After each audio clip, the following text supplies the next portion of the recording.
ઉચ્ચ ટેકનિકલ શિક્ષણ મંત્રી શ્રી ઋષિકેશ પટેલ દ્વારા શિક્ષણ વિભાગ હસ્તકની કુલ 9 વેબસાઇટનું રીલોન્ચિંગ કરાયું। ત્યારે શિક્ષણ વિભાગની 50.11 લાખના ખર્ચે તૈયાર કરાયેલ વેબસાઇટમાં શિક્ષણલક્ષી ઠરાવો,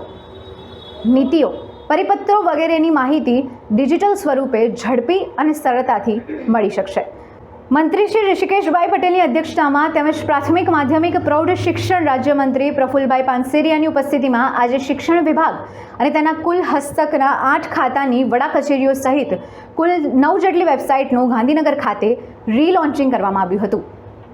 ત્યારે આ વેબસાઇટ દ્વારા રાજ્યના નાગરિકો અને વિદ્યાર્થીઓને શિક્ષણલક્ષી અગત્યના ઠરાવો, નીતિઓ, પરિપત્રો વગેરેની માહિતી ડિજિટલ સ્વરૂપે ઝડપી અને સરળતાથી મળી રહે આ વેબસાઇટ થકી શિક્ષણલક્ષી યોજનાઓ, વિદ્યાર્થીઓ માટે શિષ્યવૃત્તિની માહિતી, રાજ્ય સરકારની શિક્ષણ ક્ષેત્રની નવીન પહેલની વગેરે માહિતી સરળતાથી મળી રહેશે। ત્યારે આજે રીલોન્ચ થયું છે એ કરવામાં આવેલી 9 વેબસાઇટમાં કમિશનર શ્રી ઉચ્ચ શિક્ષણ, નિયામક શ્રી NCCની કચેરી, નિયામક શ્રી પ્રાથમિક શિક્ષણની કચેરી, નિરંતર શિક્ષણ અને સાક્ષરતા નિયામક શ્રીની કચેરી, રાજ્ય પરીક્ષા board, Gujarat institute of education technology, Gujarat રાજ્ય શાળા પાઠ્યપુસ્તક બોર્ડ તથા ગુજરાત શૈક્ષણિક સંશોધન અને તાલીમ પરિષદ વિભાગનો સમાવેશ થાય છે।